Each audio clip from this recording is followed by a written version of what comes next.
Hello hi કેમ છો મજામાં welcome to our new video. આજનું ટાઇટલ તો તમે જોયું હશે અને હું ડેફિનેટલી તમને કહીશ કે આજનું આ વાક્ય છે ને બહુ જ હાર્ડ છે, હેવી છે. દુનિયામાં 90%, હું તો કહીશ 90% કરતાં પણ વધારે સમસ્યાઓ, પ્રોબ્લેમ, ઘર્ષણ, ઝઘડા એ આ એક વર્ડના કારણે થઈ રહ્યા છે અને એ શબ્દ છે એક્સપેક્ટેશન, અપેક્ષા. આ અપેક્ષાના કારણે દુનિયામાં બધા ઝઘડા થઈ રહ્યા છે. હવે તમે કહેશો કઈ રીતે? તો અપેક્ષા જ બધી વસ્તુનું મૂળ છે. શેક્સપિયરે કહ્યું હતું એક્સપેક્ટેશન ઇઝ બિહાઇન્ડ ઓલ હાર્ટબ્રેક. દરેક સમસ્યાઓ પાછળનું, હાર્ટબ્રેક પાછળનું મૂળ અપેક્ષા છે. હું નાનો હતો ને ત્યારે મારા પપ્પા મને કહેતા કે તું મારો દીકરો છે છતાંય મને તારા પર કોઈ અપેક્ષા નથી. અને ખરેખર ત્યારે મને એવું થતું કે યાર પપ્પા આવું કેમ કહે છે? ત્યારે મને સમજાવતા કે અપેક્ષા એટલે શું? હું કંઈક વિચારું, તારે એ પ્રમાણે ચાલવાનું, અને તું જો એ પ્રમાણે ન ચાલે તો મને દુઃખ થાય. મને દુઃખ થાય, હું તને કહી ન શકું, હું તને કહી ન શકું એટલે મને ગુસ્સો આવે.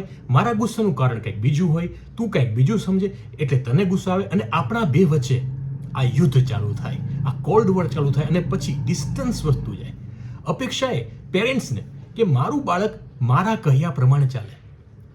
બાળકને સમજાય ને કે હું તો બરોબર જ કરું છું, આઈ એમ ડુઈંગ એવરીથિંગ રાઈટ, છતાં પણ આવું કેમ થાય છે મારી સાથે? એનું મૂળ છે અપેક્ષા. ત્યારે કદાચ મારા પપ્પાની વાતથી મને દુઃખ લાગતું કે પપ્પા યાર આવું કેમ કહે છે મને, કે મારા પર કંઈ અપેક્ષા નથી, હું આવું સંતાન છું, આઈ એમ ધેટ બેડ, એટલું ખરાબ છું. પણ અત્યારે મને સમજાય છે, જો કે અત્યારે મારા પપ્પા હયાત નથી, પણ હવે સમજાય છે કે શું કહેવા માંગતા હતા, મને શું સમજાવવા માંગતા હતા, શું લાઈફ લેસન્સ આપવા માંગતા હતા. અપેક્ષા, સિરિયસલી મેં ઘણી બધી નોકરીઓ કરી, ઘણા બધા FM સાથે કામ કર્યું, રેડિયો જોકી તરીકે, પ્રોગ્રામિંગ હેડ તરીકે, કોપીરાઇટર તરીકે કામ કર્યું. ઘણા બધા ઘર્ષણો થયા મારા. પણ જીવનમાં એવું તો બને ને કે આપણા પપ્પાએ કે કોઈ આપણને જે વાત શીખવી હોય એ જ ટાઈમે આપણને યાદ આવે. જો એ જ ટાઈમે યાદ આવે ને તો ઘણી બધી વાતો થતી અટકી જાય. પણ એ જીવનના અલગ અલગ તબક્કાઓએ તમને યાદ આવે અને આજે યાદ આવે ત્યારે મને એવું થાય કે યાર મેં કંપની માટે એટલું કર્યું હતું પણ કંપનીએ મારા માટે કાંઈ ના કર્યું. એ મારી અપેક્ષા હતી, એ મારું ડાઉનફોલ નક્કી કરે છે. સંબંધોની વાત કરીએ તો શું કામ આજકાલ 2026માં આટલા બધા છૂટાછેડાઓ થાય છે? તમે માનશો નહીં કે લગ્ન થયાના 6 મહિના પછી છૂટાછેડા. શું કામ? કારણ કે અપેક્ષાના સ્ટાન્ડર્ડ બહુ હાઈ હતા અને એ મેચ જ્યારે ન થયા ને ત્યારે બધા પ્રોબ્લેમ શરૂ થાય છે. નાના ઘર્ષણ, એમ કે અત્યારે દુનિયાની વાત કરીએ તો શું છે, અમેરિકાનું એવું એક્સપેક્ટેશન છે, એવી અપેક્ષા છે કે દુનિયા આખી અમારા પ્રમાણે ચાલે. પણ દુનિયામાં ઘણા બધા દેશો એવા પણ છે કે ભાઈ તમે કોણ કહેવાવાળા, અમે અમારી રીતે કરીશું. એ અપેક્ષા ઉપર ખરા નથી ઉતરે એટલે એ લોકોને પોતાનું બ્રેઇન છે, પોતે વિચાર કરે છે કે અમે તમે કહીએ અમે શું કામ ચાલીએ, એટલે આ બધા પ્રોબ્લેમ થાય છે.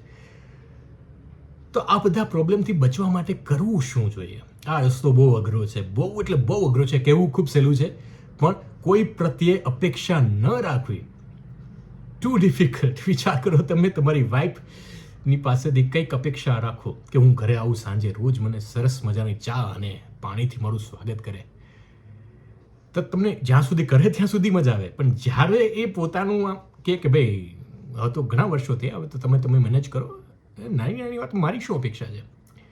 ઘણી બધી વાર એવું થતું હોય છે કે પેરેન્ટ્સ જ્યારે ઓલ્ડ એજમાં પહોંચી જાય ત્યારે નાની વાતમાં એક્સપેક્ટેશન હોય એનું કે મારું બાળક મારા માટે આ કરશે તે કરશે. પણ જ્યારે બાળક પોતાની દુનિયામાંથી બહાર ના આવતું હોય, સમય ના આપી શકતું હોય, મમ્મી રોજ કહે કે દવા લેવો મારી, રોજ ભૂલી જાય. પછી મમ્મીનો એક ડાયલોગ આવે, માં તરીકે મારી એટલી અપેક્ષા ન હોય તારી પાસે, તું આટલી પૂરી ન કરે. તો અપેક્ષા બંધ તો ન થઈ શકે પણ એ કંટ્રોલ કરી શકાય. ઘણા બધા સાયન્ટિફિક ટર્મ્સ છે પણ આપણે એમાં ન પડીએ. અને જો ગીતાનું જ્ઞાન જ લઈએ અને એ કહે છે કર્મણીએ વાધિકારસ્તે મા ફલેષુ કદાચન. મતલબ કે તમે તમારું એક્સપેક્ટેશન જે છે એ તો તમારા હાથમાં છે જ નહીં. તમે તમારા કર્મો કરો, ફળ જે છે એ ઉપરવાળો આપશે. પણ ખબર નહીં આપણને એ ફિલોસોફી સાંભળીએ છીએ, સાંભળવા મજા આવે છે, પણ એ અંદર ઉતારતા બહુ તકલીફ પડે છે ને તકલીફ કરતાં પણ વધારે એ સમજાય છે પણ આપણે કરી શકતા નથી. હવે એક્સપેક્ટેશન ન કઈ રીતે રાખી શકાય, એના માટે એ તો બહુ ચર્ચાનો વિષય છે. એના માટે તમારા જીવનમાં આધ્યાત્મની એન્ટ્રી થવી જરૂરી છે. કારણ કે આધ્યાત્મ જે શીખવે છે કે તમે બીજા માટે કંઈ કરો, અને જો 1% પણ ડાઉટ તમારા મનમાં રહી ગયો ને કે મેં તો આના માટે આ કર્યું તો તકલીફ છે. તો એક્સપેક્ટેશન અને રિવોર્ડની જે વાત આવે છે, માનો કે તમે તમારા ફ્રેન્ડને કોઈને બહુ સરસ મજાની ગિફ્ટ આપો છો એના બર્થડે ઉપર, અને એ તમારો બર્થડે પણ ભૂલી જાય છે, શું હાલત થાય? તો આના માટે સૌથી બેસ્ટ વે છે કોમ્યુનિકેશન. તમે શું એક્સપેક્ટ કરો છો તમારા પાર્ટનર આગળ, તમારા ફ્રેન્ડ આગળ, તમારા પેરેન્ટ આગળ, તમારા ચાઇલ્ડ આગળ, કોઈ પણ આગળ, એ કોમ્યુનિકેટ કરો કે ભાઈ મારી અપેક્ષા આ છે, મારે તારા પાસેથી આ જોઈએ છે, તારે મારા પાસેથી શું જોઈએ છે. Best way to communicate. Communication કરશો તો ઘણો બધો કંટ્રોલ તમે કરી શકશો. આ જ પ્રકારના વિડીયો સાથે આ ચેનલ પર આપણે મળતા રહીશું. RJ અનિરુદ્ધ આ યુટ્યુબ ચેનલને લાઇક, શેર, સબસ્ક્રાઇબ અને ફોલો કરવાનું ચૂકશો નહીં. મળીશું નવા વિડીયો સાથે. Thank you so much. મને પણ અપેક્ષા છે કે તમે સબસ્ક્રાઇબ કરશો, અને ન કરો તો મારું પણ હાર્ટ બ્રેક થશે, પણ મારે અપેક્ષા ન રાખવી જોઈએ, બરોબર ને?